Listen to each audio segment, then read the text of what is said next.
আল্লাহর সাথে জড়িত পাপ তো সহজেই মাফ করা যায়, কিন্তু আপনি যখন মানুষের সাথে জড়িত পাপে যাবেন তখন মাফ নেবেন কিভাবে?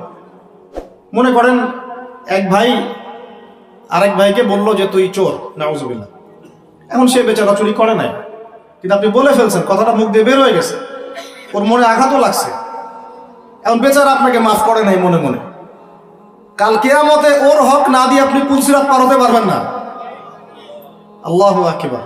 আল্লাহ পাকের ইনসাফ এবং বিচার এত সূক্ষ্ম হবে। কত সূক্ষ্ম আপনাকে আমি একটা হাদিস থেকে খালি বলি, 1 মিনিট। একটা শিংওয়ালা ছাগল, ছাগলের শিং আছে, দুনিয়াতে একটা ছাগলকে গুঁতা দিয়েছে, ওই ছাগলের বেচারা শিং ছিল না। মানে একটা শিংওয়ালা ছাগল একটা শিংহীন ছাগলকে গুঁতা দিয়ে অন্যায়ভাবে। আল্লাহ পাক কিয়ামতের দিন ওই শিংহীন ছাগলকে শিং দিয়ে বলবেন, তুই গুঁতা দিয়ে প্রতিশোধ নিয়ে নাও, বদলা নিয়ে নাও। তাহলে বলেন তো আমরা আসলে জান্নাতের পথে হাঁটতেছি সত্যি সত্যি কি? নামাজ রোজা হজ যাকাত তো চলছে, ঠিক আছে বুঝলাম, তো মানুষের সাথে জড়িত হক কিভাবে মিটাবেন কিভাবে? এই যে একটা পণ্যের ভেজাল দিলেন, ওই যে কি বলে ওটাকে, কি মিশাই জানি, ফরমালিন, হ্যাঁ ফরমালিন। এই যে মিশাই ব্যবসা করলেন, এই যে কতগুলো মানুষ ক্ষতিগ্রস্ত হলো। ধরেন যে লাখ লাখ মানুষ খেয়েছে, বেচারার পেটে সমস্যা হয়ে গেল। আর আপনি কিভাবে পার পাবেন কিয়ামতের মাঠে? আমাকে বুঝান। মাপে আপনি কম দিলেন, ঠকালেন বেচারাকে, ওর হক ছিল, পার পাবেন কিভাবে? বেচারা ও কিছু করে নাই, অযথাই তাকে অপবাদ দিলেন এবং সারা দেশের সামনে ওকে ধুয়ে রেখে দিলেন অন্যায়ভাবে। এখন আপনি পার পাবেন কিভাবে? এই জিনিসগুলো আমরা ভাবি না, আমরা মনে করি নামাজ পড়েছি বা সব পার। মানুষের সাথে জড়িত হক এত সহজে মাফ, বলেন আমার সাথে, মানুষের সাথে জড়িত হক এত সহজে মাফ হবে না। কি করণীয় তাহলে? ওই যে যার সম্পদ নিয়েছেন তার সম্পদ ফেরত দেওয়া, যার মানহানি করেছেন তার মান সম্মান ফেরত দেওয়া। এখন যে মেয়েটার মান সম্মান হানি করে ফেললেন, যে মেয়েটার ইজ্জত নিয়ে নিলেন, এখন কি হবে? কেমন করে ফেরত দিবেন? কিভাবে ফেরত দিবেন? যাকে ধর্ষণ করলেন, যাকে মিথ্যা অপবাদ দিলেন, যার সাথে জেনা করে ফেললেন, ভাবা উচিত না এগুলো? মনে রাখবেন, বড় বড় পরহেজগার, দুনিয়াতে যাদেরকে খুব বড় বড় পরহেজগার মনে হচ্ছে, এমন অনেক মানুষ আল্লাহ না করুক কালকে আমাদের মাঠে জাহান্নামে যাবে। মূল কথাটা হচ্ছে, এখানে একটা পয়েন্ট মনে রাখবেন, মানুষের সাথে জড়িত হক এই দুনিয়াতে আদায় করতে হবে। ঠিক আছে ভাই? এটা লজ্জার কিছু নাই। অন্যায়ভাবে গালি দিলে বলবেন যে ভাই আমার ভুল হয়ে গেছিল, আপনাকে গালি দিয়ে ফেলছিলাম, আমাকে মাফ করে দেন। টাকা নিয়েছেন কারো, ফেরত দেন নাই, দিয়ে দেন সামর্থ্য থাকলে। ওকে না পেলে কি করবেন? তার পরিবারকে দিবেন। তার পরিবারকেও পান নাই, বেচারা নাই পৃথিবীতে, তাহলে তার পক্ষ থেকে সদকা করে দিবেন। তওবা ইস্তেগফার করে ফিরে আসেন, আল্লাহ পাক তৌফিক দান করুন। আর যারা ব্যবসা করতে গিয়ে মানুষকে মাপে কম দিচ্ছেন, মানুষকে হারাম খাওয়াচ্ছেন, বলছেন টাটকা জিনিস কালকে রান্না করছে হুজুর, 3 দিন আগের বাসি তরকারি খাওয়াই দিল। একটা কি খাবেন এটা নিয়ে কথা বলতে গেলে তো আরো 2 ঘন্টা চলে যাবে। খাবেন কি? সবকিছুর মধ্যে ভেজাল দিয়ে রেখে দিচ্ছে। একটা সবজি খাবেন তার মধ্যে ভেজাল দিচ্ছে, মাছ খাবেন তার মধ্যে ভেজাল দিচ্ছে, একটা কুরবানির গরু কিনবেন তার মধ্যে গরু মোটা তাজাকরণ করে মোটা ফুলাই দিচ্ছে। খাবেন কি? দুধ খাবেন? মুসলমানের দোকানে খাঁটি দুধ পাওয়া যায় না, হিন্দুর দোকানে যাওয়া লাগতেছে। এই হচ্ছে অবস্থা আমাদের। দিন কায়েমের কথা আমরা যে বলি না, আমাদের তো নিজের ভিতরেই দিন কায়েম হয় না। এখন আমাদের নিজের আত্মার ভিতরে আল্লাহওয়ালা মানুষ যারা বাংলার মাটিতে আনাচে কানাচে আছেন তাদের সংখ্যা নিতান্তই কম। ম্যাক্সিমাম আমরা নিজের 3.5 হাত দেহের উপরেই দিন কায়েম করতে পারি।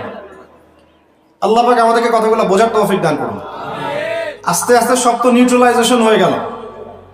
এটা একটু বোঝেন, আপনাদেরকে একটু বুঝাই। এক সময় ছেলে মেয়েরা একসাথে রিকশায় চড়লে লজ্জাবোধ করত, এখন কেউ লজ্জাবোধ করবে না। এটা হয়েছে নিউট্রাল। তারপর একটা যুগ আসলো, প্রেমপত্র লেনদেন হতো। আমরা জানি না, আমাদের দাদা বাবারা জানে, ওই জেনারেশন জানে। ওই জেনারেশনের সাহস ছিল না যে কোনো মেয়ের সাথে কফি শপে বসবে, রিক্সায় ঘুরবে বা এটা করবে। এখন তারপর একটা জেনারেশন আসলো, এটা নিউট্রাল হয়ে গেল। তারপরে আরেকটা আসলো, এরা আর ওইসবে নাই, সরাসরি কাজ করতে চায়, সরাসরি অন্যায় করতে চায়, সরাসরি জেনা। এখন সেই যুগ চললো। তারপরে আবার পরকীয়াটা আসলো, সিরিয়াল দেখায় পরকীয়া, বাসায় স্বামী বাইরে আরেকটা ছেলে, বাসায় স্ত্রী বাইরে একটা মেয়ে, এই যুগ চললো। আর যে কি কি আসবে আল্লাহ ভালো জানেন। এবং আমার মনে হয়, আল্লাহ মাফ করুক আমাদেরকে, আমার মনে হয় আমরা জোর করে আল্লাহর গজব টেনে নিয়ে আসতেছি। সুদের মধ্য দিয়ে, জেনার মধ্য দিয়ে, ব্যভিচারের মধ্য দিয়ে, অন্যের হক নষ্ট করার মধ্য দিয়ে, আল্লাহ রাব্বুল আলামিনের জমিন থেকে আল্লাহর আইনগুলো সব উঠাই দিয়ে আমরা আল্লাহ পাকের গজব জোর করে টেনে আনতেছি। যদি আসে, আল্লাহ না করুক, ভালো মন্দ কেউ পার পাবো না আমার ধারণা। কারণ সেই ভালোদের উপরে গজব আরো বেশি আসবে যারা হক চিনেও মানুষকে চেনায় নাই, যাদের কাছে কোরআন সুন্নাহর জ্ঞান ছিল, হক যারা চিনতো কিন্তু মানুষকে সতর্ক করে নাই, ওদের উপরে আরো বেশি করে গজব আসবে। আল্লাহ পাক হেফাজত করুন। মূল কথাটাই চলে আসে আবার ফিরে। আমি আপনাদেরকে ইসলাহের কথা বলছি, এখানে কায়েম নাই। কি নাই? যেটা বলছিলাম, হাত আপনি সেটা করতে এখন পারবেন না। যদি কেউ ব্যভিচার করে, বিবাহিত মানুষ, শাস্তি কি অনেকে জানেই নাই। রজম করতে হয়। কি করতে হয়?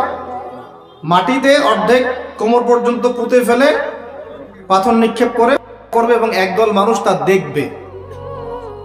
একদল মানুষ যে দেখবে, শাস্তি অবলোকন করা, এটা ইসলাম কোরআনে নতুন করে নাজিল করে নাই।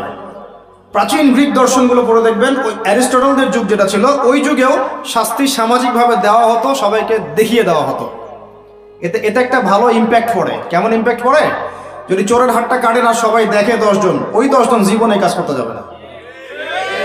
আল্লাহ পাক সেই বিধানটা রেখে দিয়েছেন। আর প্রাচীন গ্রিকের যে দর্শন, এটা বিকৃত, কিন্তু ওই সভ্যতার মধ্যেও তো আল্লাহর নবী এসেছিলেন, আসেন নাই? এমন কোন সভ্যতা নাই যার মধ্যে আল্লাহ পাক নবী পাঠান নাই। তাহলে এই হিন্দু ভাইরা নিঃসন্দেহে তাদের কাছেও কোনো না কোনো নবী আসছিল, তাদের শিক্ষা থেকে তারা হয়তো বের হয়ে গেছে। আল্লাহ পাক বলেছেন ওয়ালিকুল্লি কওমিন হাদ, প্রত্যেকটা কওমের মধ্যে আমি নবী পাঠিয়েছি। প্রত্যেক কওমে, তার মানে এই সভ্যতা যতদিন থেকে ঘুরছে পৃথিবী, আদম আলাইহিস সালামের পর থেকে, প্রত্যেকটা স্থানে, কালে, পাত্রে আল্লাহ রাব্বুল আলামিন নবী পাঠিয়েছে। তাদের মধ্যে কেউ ছিলেন নবী, কেউ ছিলেন রাসূল। এই তো, তার মানে সবার কিন্তু একটা মৌলিক শিক্ষায় মিল থাকবে। এই জন্য মানুষের ফিতরতগত একটা মৌলিক শিক্ষা ভিতর থেকে চলে আসে যে আল্লাহ ছাড়া কোনো ইলাহ নাই। এটা কিন্তু সবাই বিশ্বাস করে একজন উপরওয়ালা আছে। দেখবেন সবাই বিশ্বাস করে, সব ধর্মের লোকই বলে উপরওয়ালা একজন আছে। আপনি তার ক্ষতি করলে বলবে যে উপরওয়ালা দেখবে, আল্লাহ না বললেও বলবে কি উপরওয়ালা দেখবে। তো মূল কথাটা হচ্ছে যে এই যে শাস্তি দেওয়ার বিধান, এটা আল্লাহ পাক নতুন করে এখানে নাজিল করেন না। প্রকাশ্য শাস্তির বিধানটা আগেও ছিল এই বিশ্বের মধ্যে, প্রাচীন গ্রিক রোমান সভ্যতার মধ্যে এটা ছিল। এখন যদি 100 জন মানুষ দেখে যে অমুক এক মেয়ের সাথে এই ছেলে, বিবাহিত ব্যক্তি, রেপ করা বা পরকীয়া সম্পর্ক করার কারণে এই শাস্তি দেওয়া হয়েছে, বাকিরা এই পাপে উৎসাহ পাবে না পাপ ছেড়ে দিবে? এটা বোঝার জন্য কি খুব বেশি কমন সেন্সের দরকার আছে? এখন আমাকে বলেন তো, বর্তমান প্রচলিত যে বিষয়গুলো চলছে পুরো বিশ্বে, আমি বাংলাদেশ নিয়ে কথা বলি না খুব একটা, কারণ আমাদের চিন্তা বিশ্ব নিয়ে। কি নিয়ে? আল্লাহ পাকের, আমার এটা কি ভৈরব না? আল্লাহ পাকের ভৈরবের কোনো পরোয়া নাই তো, আল্লাহ পাকের ঢাকার কোনো পরোয়া নাই, আল্লাহ পাকের বাংলাদেশের কোনো পরোয়া নাই, আল্লাহ পাকের পাকিস্তানের কোনো পরোয়া নাই। আল্লাহ রাব্বুল আলামিনের কোনো দেশের মানুষের উপর আল্লাহ পাকের কোনো পরোয়া নাই। আল্লাহ সুবহানাহু ওয়া তাআলা চাইলে ইসলাম ইয়েমেনে কায়েম করতে পারেন, সিরিয়াতে করতে পারেন, অস্ট্রেলিয়ায় করতে পারেন, ওই আমেরিকায় করতে পারেন, রাশিয়াতেও করতে পারেন। কার খাতে ক্ষমতা? আল্লাহ পাকের কোনো পরোয়া নাই আমাদের। আমরা যদি আমাদের কাজ ঠিকঠাক মতো করি, আমরা সফল হব। যদি না করি, আমাদের লস, আল্লাহ রাব্বুল আলামিনের লস বলতে কিছু নাই। আছে? আল্লাহ পাকের কিচ্ছু যায় আসে না, আমরা জাস্ট একটা সুযোগ পেয়েছি মাত্র। তো এই জন্যে আমাদের মূল জায়গাটা কি? ওইখান থেকে পুরো বিশ্ব ইসলামী খেলাফতটা কায়েম হবে সামনে, এটা হাদিসের মধ্যে আসছে। এবং আমাদের কন্টিনেন্টের মধ্যে খোরাসান একটা বরকতময় জায়গা। এটা কোন জায়গা সেটা আপনারা স্টাডি করে দেখে নেবেন। নবী সাল্লাল্লাহু আলাইহি ওয়াসাল্লাম হকপন্থীদের একটা জামা এখানে থাকবে, এমনটা হাদিসে পাওয়া যায়।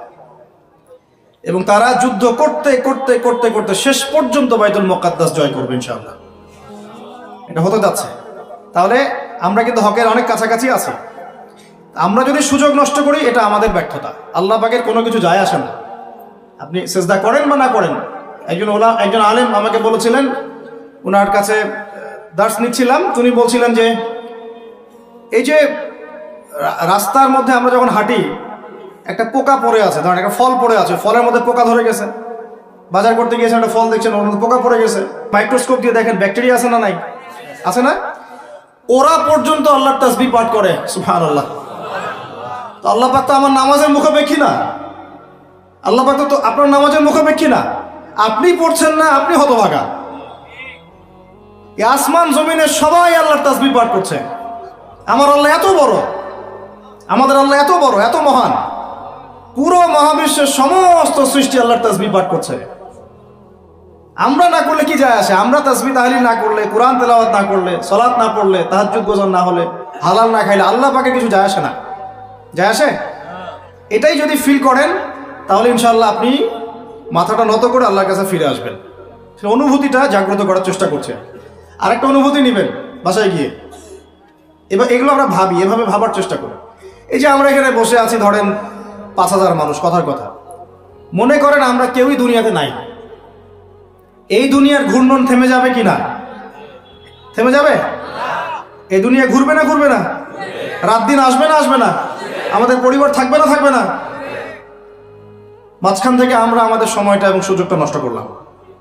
অতএব এত চিন্তা বাদ দেন, চাকরির কি হবে, ব্যবসার কি হবে, আমার মা বোনের কি হবে, আমার পরিবারের কি হবে, আমার এইটার কি সেটার কি, সব চিন্তা বাদ দেন। আপনি এখন আগে চিন্তা করেন যে আমরা দুনিয়াতে কিভাবে আল্লাহর দিন পালন করব, কিভাবে পরকালে নাজাত পাবো। আগে নিজের চিন্তা করেন। আমরা তো মানুষের চিন্তা করে করে লাইফ নষ্ট করে ফেলে দিলাম। এখন আপনারা শিক্ষা নিচ্ছেন না দিনের। কেন শিক্ষা নিচ্ছেন না? কারণ আপনারা চিন্তা করেন যে একটা সার্টিফিকেট দরকার, চাকরি পাইতে হবে। এই ফ্লোতে যেতে যেতে আপনার 20 বছর 25 বছর চলে যাবে, পরে আফসোস করবেন। ওই সার্টিফিকেট আপনি কার জন্য চান? নিজের জন্য, একটা ভালো মেয়েকে বিয়ে করতে চান, হালাল খাইতে চান, এই তো আপনার সন্তানদের ভবিষ্যৎ চান। এটাই তো আমাদের গোল, নাকি? আল্লাহ পাক এগুলো করতে নিষেধ করেন নাই, কিন্তু দিনের শিক্ষা এবং আমল বাদ দিয়ে নয়। আমরা এখন এই দুনিয়ার পিছনে ছুটতে ছুটতে আল্লাহকে ভুলে যাই, রাসূলকে ভুলে যাই, নামাজকে ভুলে যাই, কোরআনকে ভুলে যাই। এটাই সবচেয়ে সমস্যা আমাদের, এইটাই সবচেয়ে বড় সমস্যা। যে যুব সমাজ সালাত আদায় করছে না, এরা আল্লাহর জন্য জিহাদ করবে? কশ্চিন কালেও না। যে যুব সমাজ কোরআন তেলাওয়াতই করতে জানে না, আবেগে খালি বলতে পারে যে হ্যাঁ কোরআনের জন্য জান দিতে প্রস্তুত, কিন্তু পারবে না এটা করতে। আর একটা চিন্তা আমরা বাদ দিব, কোনো রকম পাস করার চিন্তাটা বাদ দিব। আমাদের সবার একটা চিন্তা হয়ে থাকে, কি চিন্তা? কোনো রকম পার পাইলেই পার। চিন্তা করি যে কোনো রকম যদি বাঁচতে পারি তাইলেই হবে। সাহাবায়ে কেরাম এইভাবে চিন্তা করতেন না, তাবেঈন ইসলাম এইভাবে চিন্তা করতেন না, তাবেঈন, 4 ইমাম, আমাদের খোলাফায়ে রাশিদিন, এই আইম্মাতুল মুজতাহিদ, তারা এইভাবে চিন্তা করতেন না। তারা চিন্তা করতেন আমি মানে নর্মাল মুসলিম হব না, আমি এক্সট্রা অর্ডিনারি মুসলিম হব। একটা নর্মাল মুসলিম। আল্লাহ পাক আমাদেরকে কিন্তু এক্সট্রা অর্ডিনারি হতে বলছেন, সূরা মুলকের মধ্যেও আছে কিন্তু, তাবারাকাল্লাযী বিয়াদিহিল মুলক ওয়া হুয়া আলা কুল্লি শাইইন কাদির আল্লাযী খালাকাল মাউতা ওয়াল হায়াতা লিয়াবলুয়াকুম আইয়ুকুম আহসানু আমালা। এই যে কথাটা বলতে হচ্ছে, আল্লাহ পাক জীবন মৃত্যু সৃষ্টি করেছেন, আল্লাহ পাক দেখতে চান, লিয়াবলুয়াকুম, তোমাদেরকে পরীক্ষা করতে চান, আইয়ুকুম, তোমাদের মধ্যে কে, আহসানু আমালা, আমলে আহসান কে, সবচেয়ে ভালো কে। আল্লাহ পাক দেখতে চান না যে গরু খাওয়া মুসলিমকে, কে জুমায় জুমায় নামাজ পড়তে যায়, ঠিক আছে, কে খালি ঈদের নামাজ পড়তে যায়, কে খালি নামাজ পড়ে আবার সুদও খায়, যে এবার যাকাতও দেয়, এদিকে দুর্নীতিও করে, ওমরা হজ করে আবার এদিকে মানুষের হক নষ্ট করে। এইটা আল্লাহ দেখতে চান না। আল্লাহ পাক দেখতে চান আমলের শ্রেষ্ঠকে, মানে ক্লাসে ফার্স্ট কে হয়। এই উম্মতের দায়িত্ব বাংলার জমিনে 8-10 জন 20 জন আলেম, 10 জন দায়ী, 10 জন মাদ্রাসা শিক্ষক, তাদের উপরে নয়। দিনের, যদি দিনকে মহব্বত করেন, ভালোবাসেন, দিনের বিজয় চান, প্রত্যেকের দায়িত্ব আছে, প্রত্যেকের দায়িত্ব আছে। আপনারও তো দায়িত্ব আছে। আপনাকে আল্লাহ মাল সম্পদ দিয়েছেন, ওইটা দিয়ে আপনি দিনের জন্য কি করলেন আল্লাহ দেখতে চান। আল্লাহ পাক আপনাকে জ্ঞান দিলেন, প্রজ্ঞা দিলেন, আপনি ওইটা দিয়ে দিনের জন্য কি করলেন আল্লাহ পাক দেখবেন তো। আল্লাহ পাক আপনাকে লেখার ক্ষমতা দিয়েছেন, কতটুকু লিখলেন আল্লাহ পাক দেখবেন। আল্লাহ পাক বলার ক্ষমতা দিয়েছেন আপনাকে, আপনি ভালো বলতে পারেন, কতটুকু হক বললেন আল্লাহ পাক দেখবেন। আল্লাহ পাক আপনাকে সামাজিক, অর্থনৈতিক, রাজনৈতিক ক্ষমতা দিলেন, আল্লাহ দেখতে চান আপনি এটা দিয়ে দিনের জন্য কি করেন। অন্যথায় আল্লাহ পাক এটা কেড়ে নিতে সময় লাগবে না, এক মুহূর্তে আল্লাহ পাক কেড়ে নিতে পারেন। পৃথিবীতে নমরুদের নামও কেউ স্মরণ করে না, এখন ফেরাউনের নামও কেউ স্মরণ করে না, স্মরণ করলেও নেগেটিভলি স্মরণ করে, অভিশাপের সাথে স্মরণ করে, তাই না? প্রশংসার সাথে স্মরণ করে না। কত শত সম্প্রদায় আল্লাহ পাক বলেছেন ওয়ালাকাদ আহলাকনা ক্বাবলাহুম মিনাল কুরুন, কত সম্প্রদায় আমি ধ্বংস করে দিয়েছি তোমাদের আগে। কত সম্প্রদায় ছিল, লক্ষ লক্ষ কোটি কোটি সম্প্রদায়কে আমি ধ্বংস করে দিয়েছি তোমাদের আগে। নাই, তাদের শব্দও কি তোমরা শুনতে পাও? শব্দও শুনতে পাও না। তারা চিৎকার করছে বারজাকের জগতে আযাব থেকে বাঁচার জন্য, আমরা শুনতেও পাই না। রব্বানা আবসারনা ওয়া সামি'না ফারজি'না না'মাল সালিহান ইন্না মুকিনুন, তারাই কথা বলছে এখন। রব্বানা, হে আমাদের রব, আবসারনা, আমরা দেখেছি, মানে পরকাল আমরা দেখা হয়ে গেছে, এখন আমরা দেখেছি। কোন চোখ দিয়ে? দুই চোখ দিয়ে দেখেছি আমরা। ওয়া সামি'না, শুনলাম, মানে যা আপনি বলেছেন আমরা শুনেছি, এখন শুনেছি, দেখেছি। ফারজি'না, আমাদেরকে একটু কাইন্ডলি ফিরায় দেন দুনিয়াতে। না'মাল সালিহান, ওই যে বলছি আমল সালেহ করে আবার ফিরে আসবো। ইন্না মুকিনুন, আমাদের ইয়াকিন হয়ে গেছে। কে বলছে এরা? যত কম পৃথিবীতে ধ্বংস হয়েছে আল্লাহর আযাবে গজবে আল্লাহ বিরোধিতায়, তারাই কথা বলছে। তাহলে কিসের বড়াই? বড়াইয়ের অহংকারের জায়গা আছে? মানুষের অহংকার শোভা পায়? মানুষের মতো ক্ষুদ্র তুচ্ছ সৃষ্টির অহংকার শোভা পায়? 2 দিন পাতলা পায়খানা দিলে বাস শেষ মানুষ, একটা ডেঙ্গু জ্বর দিলেই শেষ। এই যে ঢাকার শহর বস্তুবাদী হয়ে যাচ্ছেন দিন দিন, পুরো পশ্চিম আদলে এক ঝাঁকুনিতে 50 লাখ মানুষ মরতে পারে, এক ঝাঁকুনিতে, খালি 5-6-7 মাত্রার মানুষকে আল্লাহ পাক ছোট্ট একটা ক্যান্সারের ভাইরাস দিয়ে শেষ করে ফেলতে পারে, সামান্য একটা মহামারীর বাতাস দিয়ে লাখ লাখ মানুষকে মারতে পারেন। মানুষের অহংকার শোভা পায়? কোন মানুষ নামাজ পড়ে না চিন্তা করেছেন? যে মানুষের হৃদস্পন্দন, শ্বাস আল্লাহ নিয়ন্ত্রণ করছেন, একটু শ্বাসকষ্ট হলেই হাসপাস উড়ে যায়। বড় একজন আলেম তেলাওয়াত করছেন, কোরআন তেলাওয়াত, নামাজে আমরা পিছনে নামাজ পড়ছি, শ্বাসকষ্টের কারণে তেলাওয়াতের পুরো আয়াতটা তেলাওয়াত করতে পারেন না, থেমে থেমে তেলাওয়াত করতে হয়। তখন আমার মনের মধ্যে চিন্তা আসলো, সুবহানাল্লাহ, এত বড় আলেম, আল্লাহ পাক তাকে এইভাবে শ্বাসকষ্ট দিয়ে পরীক্ষা করছেন, অথচ আল্লাহ পাক আমাকে এখান থেকে মুক্ত রাখছেন, আমি তো তার মতো তেলাওয়াতও করি না। কত মানুষ পঙ্গু হয়ে পড়ে আছে, ওই অবস্থায় আল্লাহর ইবাদত করতেছে। কত মানুষের চোখ নাই, হাফেজে কোরআন হয়ে বসে আছে, মুফতি হয়ে বসে আছে, আছে না? তাই নেয়ামতের কথা স্মরণ করেন, আল্লাহ পাকের নেয়ামতগুলো স্মরণ করেন, বোঝার চেষ্টা করেন। আল্লাহ পাক সূরা দুহায় এটাই বলছেন, সূরা দুহার শেষে আল্লাহ পাক এটা বলছেন, আলাম ইয়াজিদকা ইয়াতীমান ফাআওয়া, তোমাকে আমি ইতিম অবস্থায় পাই নাই, আশ্রয় কি দেইনি? ওয়া ওয়াজাদাকা দাল্লান ফাহাদা ওয়া ওয়াজাদাকা আইলান ফাআগনা فأما اليتيم فلا تقهر وأما السائل فلا تنهر وأما بنعمة ربك فحدث। তুমি আল্লাহ পাকের যে নিয়ামতগুলো আল্লাহ দিয়েছেন এগুলো মানুষকে বর্ণনা করতে থাকো, বলতে থাকো, খালি উপলব্ধি করেন যে আল্লাহ পাকের কত নিয়ামতে আপনি আছেন, বাস, আর কিচ্ছু লাগবে না। আর আপনি আমি না থাকলে দুনিয়া থেমে থাকতো না, সব চলতো। তাহলে কিসের জন্য, কাদের জন্য আমরা এই হায়াত এবং সময়, রুজি, এনার্জি, যৌবন নষ্ট করছি? ভাই আমাকে বলেন, কাদের জন্য করছেন? যে আল্লাহর হাতে আপনার প্রাণ, একটু প্রেশার আপ ডাউন করলেই শেষ, একটু শ্বাসকষ্ট হলেই শেষ, একটু মহামারী দিলেই মাস শেষ। সেই মানুষ নামাজ পড়ে না, সেই মানুষ যাকাত দেয় না, সেই মানুষ বলছে যে পর্দা এই যুগে চলে না, ওই যুগে চলতো। সেই মানুষ মুসলমানদেরকে বলছে এরা এখন মৌলবাদী হয়ে যাচ্ছে। সেই মানুষের সারাদিন কাজ প্রোপাগান্ডা হচ্ছে, ইসলামের বিরুদ্ধাচরণ করা, প্রিন্ট মিডিয়া দিয়ে, ইলেকট্রনিক মিডিয়া দিয়ে, ইত্যাদি ইত্যাদি। কোন মানুষের? যেই মানুষের এতটুকু ক্ষমতা নাই যে নিজে আগামীকালের খবর নেবে, নিজে আগামীকালের খবর নেবে, এইটুকু ক্ষমতা যে মানুষের নাই, সেই মানুষ আজকে এই কাজ করে বেড়াচ্ছে। আল্লাহ পাক আমাদের সঙ্গে কথাগুলো বোঝার তৌফিক দান করেন। আল্লাহ পাক সর্বপ্রথম আমাকে জানা অনুযায়ী আমল করার তৌফিক দান করেন, যা বলি তার উপর আমল করার তৌফিক দান করেন, এবং আপনাদের সবাইকে শোনা অনুযায়ী আমল করার তৌফিক দান করেন। আমি বলছিলাম কায়েম আর দাওয়া এক জিনিস নয়। আমি দাওয়া দিচ্ছি, ইসলাহের কথা বলছি, দাওয়াতের ক্ষেত্রে এই বিষয়গুলো খেয়াল রাখবেন। কেন একটা সমাজের মধ্যে সুদের প্রসার বাড়বে? কেন বাড়বে?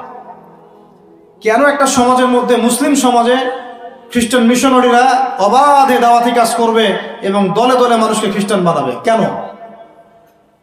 আর কেন মুসলমানদের ঈমান এত দুর্বল হবে যে তারা এইভাবে সামান্য একটা চাকরি বা ক্ষমতার টাকার জন্য, বাড়ির জন্য ইমান বিক্রি করে দিবে? দেশের বিশ্বের খবর রাখার চেষ্টা করেন। আনাচে কানাচে এগুলো ছড়িয়ে যাচ্ছে। আগে ছিল যে নিউট্রালাইজেশনের কথা বলছিলাম না, আগে ছিল যে মানুষ হারাম খাইতে দ্বিধাবোধ করতো, যে মানুষ জেনে ফেললে কি বলবে, ছিচি করবে। এখন ঘরে ঘরে সুদ, ঘরে ঘরে। ওয়াল্লাহি আমরা সবাই এখন মায়ের সাথে জেনা করি। নবী সাল্লাল্লাহু আলাইহি ওয়াসাল্লাম বলেছেন, সুদের পাপের 70 শাখা, তার সবচেয়ে নিচের শাখা মায়ের সাথে জেনা করা। আপনি করেন না? আপনার ওয়াইফ দেখেন সমিতিতে টাকা দিচ্ছে, সুদের টাকা। একজন স্ত্রী স্বামী খোঁজার সময় চিন্তা করে দেখে কে টাকা পয়সার দিক থেকে বেশি স্বাবলম্বী। সে হারাম খাক হালাল খাক পরোয়া করতে চায় না। এখনকার অনেক গার্ডিয়ান পিতামাতা দেখতে চায় না বাচ্চাটা আমার চাকরি করবে কোথায়, হালালে না হারামে, পরোয়া করতে চায় না। করলেই হইল, ওকে নাকি প্রতিষ্ঠিত হতে হবে। ব্যবসায়ী মানুষ ব্যবসা করার সময় খেয়াল রাখছেন না আমি হালাল পণ্যের করছি না হারাম পণ্যের করছি, মাপে কম দিচ্ছি কিনা। সিন্ডিকেট যে আমি করছি, এই যে 1 লক্ষ 2 লক্ষ 3 লক্ষ ডিম রিজার্ভ করে রেখে দিলাম, প্রত্যেকটা দাম 1 টাকা করে বেড়ে গেল, 3 লক্ষ ডিমের মধ্যে 3 লাখ টাকা এক্সট্রা লাভ করলো, পুরো রিজিকটাই হারাম। রিজিকটা কি হারাম। মানুষ এগুলো ভাবেও না এখন যে রিজিকও একটা ব্যাপার, যে আমার হালাল রিজিক ছাড়া ইবাদত কবুল হবে না, দোয়াও কবুল হবে না। বরং হারাম রিজিক নিয়ে সে বছর বছর হজ উমরা করতেছে। আর আবু বকর সিদ্দিক রাদিয়াল্লাহু আনহুর সামনে খাবার আসলো, তিনি তাড়াহুড়ার মধ্যে ছিলেন, খাবারটা খেয়ে ফেললেন। এরপর মনে হলো যে খাবারটা খেলাম, জিজ্ঞাসা করা দরকার ছিল খাবারটা কোত্থেকে আসলো। ভৃত্যকে ডেকে বলছেন খাবার কোত্থেকে নিয়ে আসলো। সেই ভৃত্য বলছে যে আমি জাহেলি যুগে গণকের কাজ করতাম। কিসের কাজ? ও যে হাত দেখে টাকা নেন, টিয়া পাখি দিয়ে ভাগ্য পরীক্ষা করে, আংটি টাংটি বিক্রি করে, আছে না? ওখানে গেলেই শিরক, গেলে কি লা ইলাহা ইল্লাল্লাহ কেটে গেল, আবার আপনাকে মুসলমান হতে হবে। এত সহজ না। আল্লাহ পাক তার নবীকে ওয়াদা করেছেন, একদম ওয়াদা, হে মুহাম্মদ সাল্লাল্লাহু আলাইহি ওয়াসাল্লাম, তোমার উম্মতের যে কোনো ব্যক্তি আসমান জমিন সমান পাপ নিয়েও যদি আমার সামনে দাঁড়ায়, 7 আকাশের সমান পাপ, জমিনের সমান পাপ আমার সামনে দাঁড়িয়েছে কিয়ামতের মাঠে, তো বেচারার আমল নামায় কোনো শিরকের পাপ নাই। কিসের পাপ নাই? আমি আল্লাহ তার সামনে আসমান জমিন সমান ক্ষমা নিয়ে হাজির হব। ওইটা কেটে গেল কোথায়? খালি গিয়ে বললেন যে দেখেন তো আমার হাতটা একটু দেখে দেন তো, কয়টা মেয়ে আছে আমার লাইফে, কয়টা বিয়ে হবে। ও আবার এই পাশে দাগগুলো দেখে, দেখে বলে যে 2টা। তো শিরক কেটে গেল এভাবে। এরকম অনেক কাজ আছে। আপনি বলছেন যে মায়ের কসম, কিসের কসম? শিরক হয়ে গেল। কসম কার নামে করতে হবে? বলতে হবে আল্লাহর কসম। কসম যদি করতেই হয় কার নামে করতে হবে? আল্লাহর নামে। বললাম যে ভাই কেমন আছেন, তা আপনি বলছেন যে আপনার দোয়াতেই ভালো আছে, আপনার দোয়াতেই ভালো আছে। আগে কি বলতে হবে? আলহামদুলিল্লাহ, আল্লাহর রহমতে, অতঃপর আপনাদের দোয়ায় ভালো আছে। কথা বলাও শিখতে হবে। বললেন যে আগামীকাল আমি এটা করবই, আগামীকাল আমি এটা করবই, গ্যারান্টি দিতে পারবেন? পারবেন না। বলে ফেললেন যে এই সময়গুলো এখন ভালো না, সময়টা ভালো না, এটা যুগকে আপনি গালি দিলেন, এটাও নিষেধ, এটাও নিষেধ। অনেকে অনেক সময় শিরকি নামও পর্যন্ত রাখে। একজনের নাম শুনেছিলাম শাহিন শাহ, কি নাম আচ্ছা, এরকম নামে কেউ আছেন নাকি? আচ্ছা বাদ দেন। এর অর্থ হচ্ছে রাজাধিরাজ, রাজার সবচেয়ে বড় রাজা, মানে সবচেয়ে বড় রাজা। কে সবচেয়ে বড় বাচ্চা? সূক্ষ্ম সূক্ষ্ম অনেক শিরক আছে, বড় বড় শিরক আপনারা চিনেনি। এদিকে বলছে ইহদিনাস সিরাতাল মুস্তাকিম, সরি ইয়াকা না'বুদু ওয়া ইয়াকা নাস্তাঈন, হে আল্লাহ শুধু আপনারই ইবাদত করি, আপনার কাছেই সাহায্য চাই। বের হই কবরে গিয়ে সিজদা করব, ওখানে মৃত মানুষের কাছে সাহায্য চাচ্ছে। সিজদা কার জন্য? সিজদা কি আল্লাহ ছাড়া অন্য কাউকে করা যাবে? সাহাবীরা কি আল্লাহর নবীকে সিজদা করেছিলেন? তাহলে আপনারা কত বড় মানুষ হয়ে গেছে? আমরা কি তাদের চেয়ে বড় হয়ে গেছি? নাউজুবিল্লাহ। এভাবে মানুষ শিরক করছে। তারপরে জবাই কুরবানি কার জন্য করতে হয়? তো মানুষ তো অনেক সময় দেখা যায় যে জীবিত মানুষ মৃত মানুষের জন্য কোরবানি করছে। এখন গ্রামে গ্রামে ছড়িয়ে পড়তেছে কবিরাজি, তান্ত্রিক, কবিরাজ, বান মারা, টোনা, এগুলা। যে করবে সেও মুশরিক, যে ওখানে গিয়ে ধন্না দেয় সেও মুশরিক। হ্যাঁ, যে করবে সে তো মুশরিক হয়ে গেছেই। আর যে গিয়ে ধন্না দিচ্ছে যে আপনি আমাকে এগুলা থেকে বাঁচান, এবং সে জিনের সাহায্য নিয়ে বিভিন্নভাবে এই কাজগুলো করে দিচ্ছে, সমস্যা, ইমান কেটে গেল। কি করতে পারবেন? কোরআন এবং হাদিস থেকে চিকিৎসা করতে পারবেন। বরং কোরআন সুন্নাহ দিয়ে আল্লাহর কাছে এমন চিকিৎসা নেওয়া যায়, যেই চিকিৎসা ও তো অতিক্রম করতে পারবেই না, বরং করতে গেলে ও নিজে ধ্বংস হয়ে যাবে। কোরআনের উপর যেতে পারবে?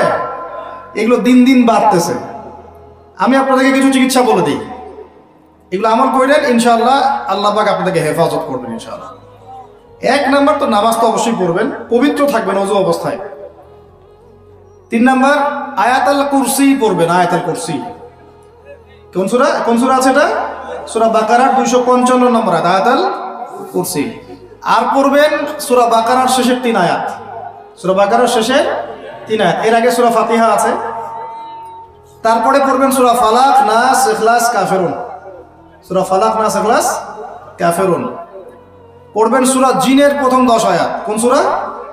সূরা জিনের প্রথম 10 আয়াত।